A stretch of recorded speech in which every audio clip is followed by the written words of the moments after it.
what is the clue you have to remember? This is group for IVC. IVC को निकाला नहीं गया, IVC को रखा गया. This is the group for IVC.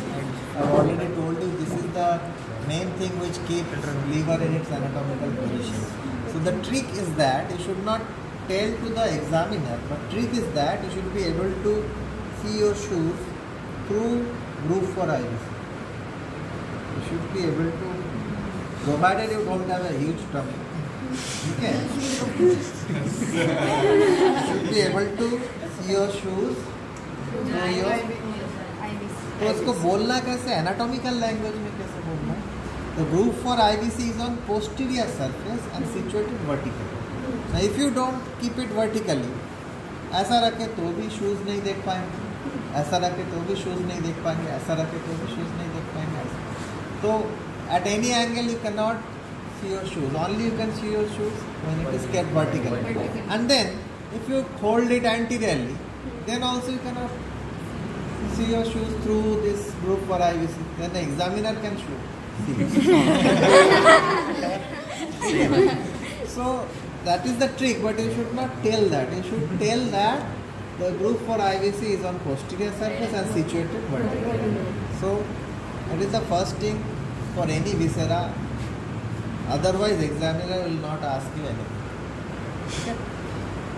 After that, you have to mention this is inferior border. Only one prominent border, that is inferior border. In some book it is written as anterior border, some book anterior inferior border, and mainly most of us will call it as inferior border. Now, after inferior border, which is well defined, there are two other border. This is postero-superior border and this is postero-inferior border. Postero-inferior border is not straight, it is going like this. This is posterior-inferior border. Between postero-superior border and posterior-inferior border, this much surface is posterior surface. Okay, and this is inferior surface. This is superior surface, which is convexo-concavo-convex. This is anterior surface and this is right lateral surface. This right lateral surface, certain anatomy books or certain anatomists call it as base of liver. This is right lateral surface is also called as base of the liver. And opposite point, this point is also called as apex of the liver. Surface marking wise, this apex of the liver coincides with the apex of heart. Same point in surface marking, that is 9 cm away from the midline at 5th intercostal space. The apex of liver and apex of heart surface marking is the same, and base is the right lateral surface. So 5 surface: superior surface, anterior surface, right lateral surface, posterior surface. These 4 surfaces are diaphragmatic surface. In second bracket you can write diaphragmatic surface. Superior surface, anterior surface, right lateral surface, posterior surface. In second bracket diaphragmatic surface. This is how you should express in short. Then second bracket diaphragmatic surface and then visceral surface or inferior surface. These are the 5 surfaces. Now coming to the fissures. As I have already told you, you should read liver or see liver from below. See, this is inferior border which is also situated anteriorly. But when you see it like this anterior end will come to posterior. This is inferior border is situated anteriorly. So you should read liver like this, keeping it anteriorly. Whenever you try to read it like this anterior end will become posterior. You have to keep it in mind. Okay. Now, keeping that in mind, now drawing liver is very easy. Draw an H. This is fissure for ligamentum venosum, fissure for ligamentum teres hepatis, groove for IVC, and fossa for gallbladder, and horizontally porta hepatis. These are the 5 fissures. Again, fissure for ligamentum venosum, fissure for ligamentum teres hepatis, groove for IVC, fossa for gallbladder, and porta hepatis. This porta hepatis is from anterior to posterior. This end is anterior. When you are holding it, you may see this is posterior, but actually this is anterior. Anteriorly, there are two branches of hepatic duct, then two branches of hepatic artery, and posteriorly portal vein. So duct, artery, vein. Duct, artery, vein. From anterior to posterior. Okay.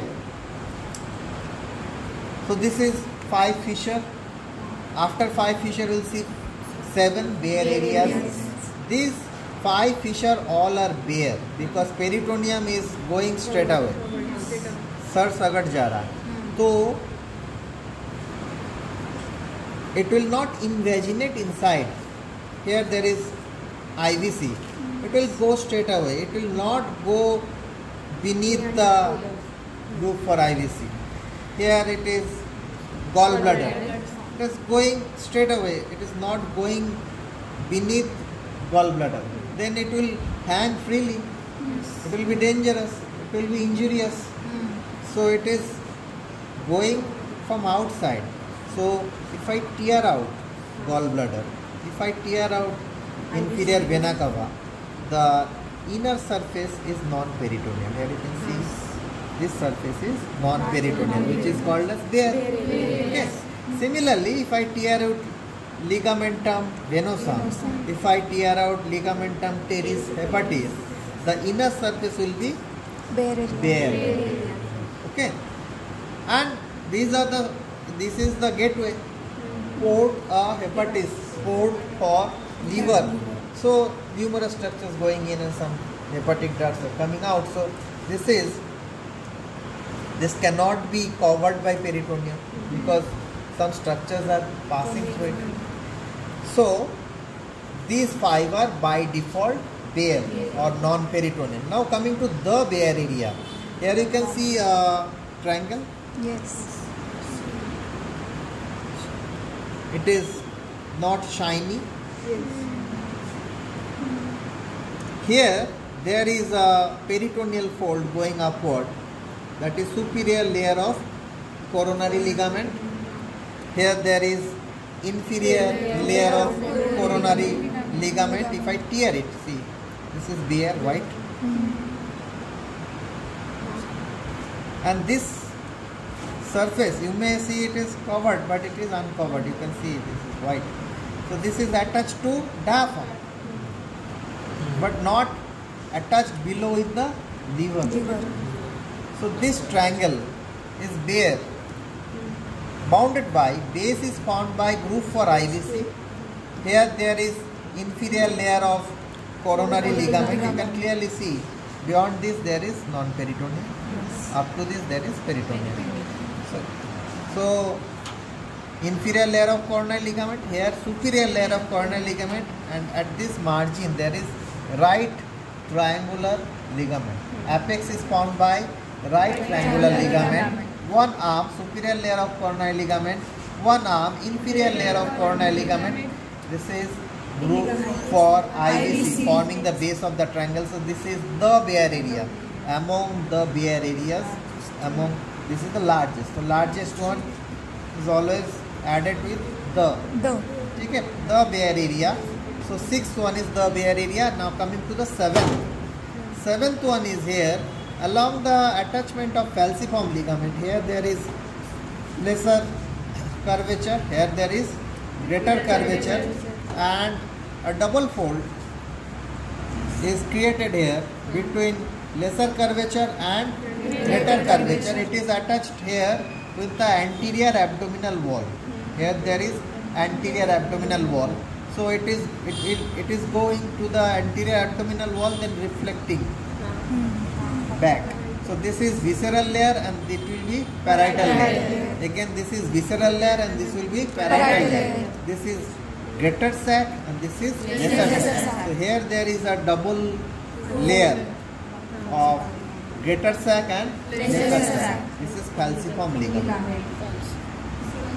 So along the attachment of falciform ligament, if we tear it out, we will see a linear bare area, as we have seen along the attachment of greater omentum, along the attachment of lesser omentum. Similarly, along the attachment of falciform ligament there is also a bare area. So 5 plus 2, 7 bare areas. Now we are coming to lobes.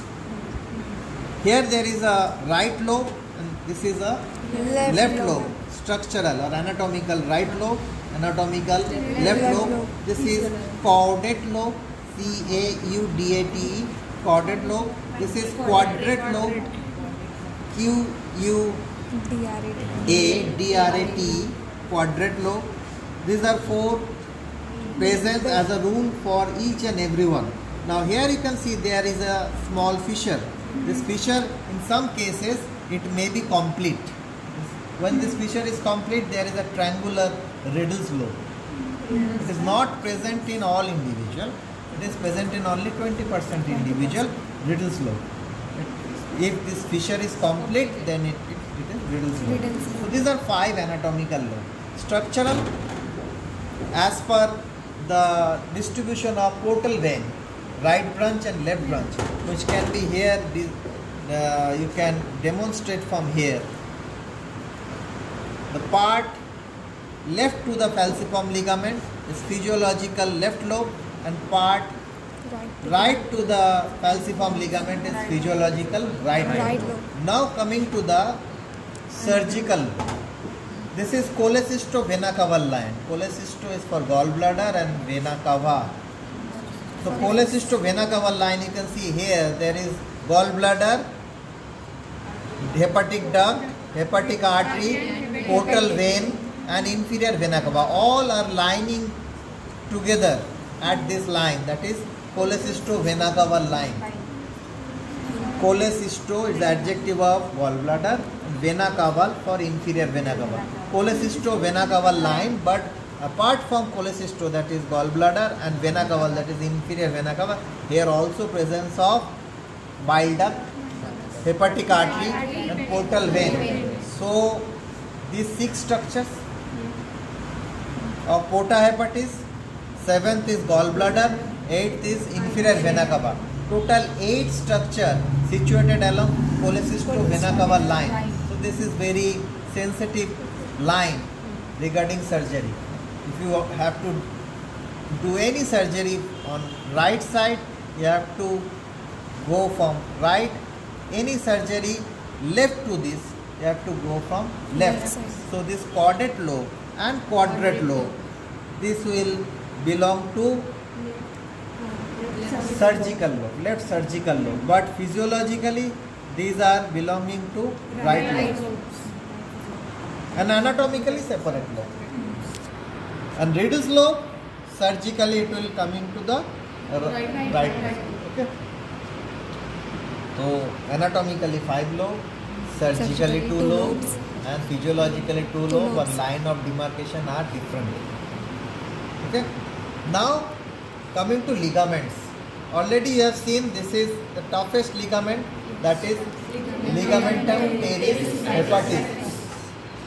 Then you have ligamentum venosum. Developmentally this ligamentum venosum was ductus venosus and developmentally this ligamentum teres hepatis is left umbilical vein. Okay. So these are true ligament. Now coming to false ligament. This is superior layer of coronary ligament, inferior layer of coronary ligament, right triangular ligament, left triangular ligament. These are 4. Now this is falciform ligament. This is the 5th. And here there is lesser omentum from stomach coming to fissure for ligamentum venosum. That is lesser omentum. So 6 false ligament and 2 true ligament. 2 true ligament, ligamentum venosum, ligamentum teres hepatis. False ligament, superior layer of coronary ligament, inferior layer of coronary ligament. These are single layer. Right triangular ligament, left triangular ligament, falciform ligament, lesser omentum. These 4 are double layer. Single layer, superior layer of coronary ligament and inferior layer of coronary ligament. Rest of the 4 are double layer. Okay. So 6 false ligament, 2 true ligaments. total 8 ligaments. Now coming to the features of inferior surface. First, here there is a small impression for abdominal part of esophagus. 50% of it is in inferior surface and 50% of it is in caudate lobe posterior surface. Okay, here presence of abdominal part of esophagus. So esophageal area. Then you have this area is gastric area. Stomach is related here. So gastric area. Here there is lesser curvature. So beyond lesser curvature, here there is an elevation. This elevation is called as tuber omentale because it is related to omentum, and tuber means potato like. Okay, so tuber omentale. So esophageal area, gastric area, tuber omentale. Then there is fissure. This is also a deep impression, that is why fissure. So fissure for ligamentum venosum, fissure for ligamentum teres hepatis. Stomach ends here. This is the pyloric canal, you can see. Stomach ends here and begins duodenum. So at quadrate lobes there is first part of duodenum. Then you have porta hepatis, transmitting 6 structure, right and left hepatic duct, right and left hepatic artery, and right and left portal vein. So porta hepatis another structure. Then you have fossa for gallbladder. Don't ever include groove for IVC because that is in posterior surface, that is not in inferior surface. So fossa for gallbladder. Then you have here there is hepatic flexure of colon or right colic flexure. Okay. Then here you can see there is a bean shaped impression. This is the impression for right kidney. Above right kidney there is right suprarenal gland. So let's count. Esophagus, gastric impression, fissure for ligamentum venosum, fissure for ligamentum teres hepatis, esophageal impression, porta hepatis, fossa for gallbladder, right colic flexure, right kidney, right suprarenal gland. These are the 10 structure which will create impression, and one elevation, that is tuber omentale. So 11 feature you have to mention. 10 impression and 1 elevation. Apart from that, what are the other relation? Here you will get the impression. Clearly you can see impression of ribs. So here you will get 5th rib, 6th rib, 7th rib, 8th rib, 9th rib, 10th rib. So 5th to 10th rib impression you will get on right lateral surface. Here also continuation of the impression of the ribs. Here you can see the sternum, and on this side ribs of left side. So that is the impression. Beyond ribs are separated by diaphragm. And here there is diaphragm itself at superior surface. Beyond diaphragm there is base of the right lung, pericardium and heart, diaphragmatic surface of heart. Here there is base of right lung and pleura. Here there is base of left lung and pleura. And here there is diaphragm with pericardium and diaphragmatic surface of heart. That is the relation, but that will never be asked in theory. Only inferior surface is very important for theory. In theory, there will be some MCQ. Boundary of caudate lobe having borders, all except.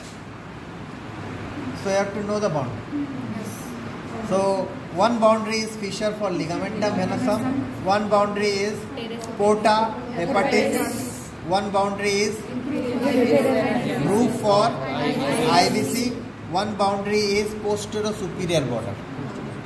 Posterior superior border, fissure for ligamentum venosum, porta hepatis, groove for IVC. That is the boundary of caudate lobe. In MCQ, all except question will come. One wrong answer will be there. Now coming to quadrate lobe. porta hepatis, fissure for ligamentum teres hepatis, inferior border. Here there is posterior border. This is inferior border, and fossa for gallbladder. That is the boundary of quadrant. Very catchy MCQ question. Okay, that's all.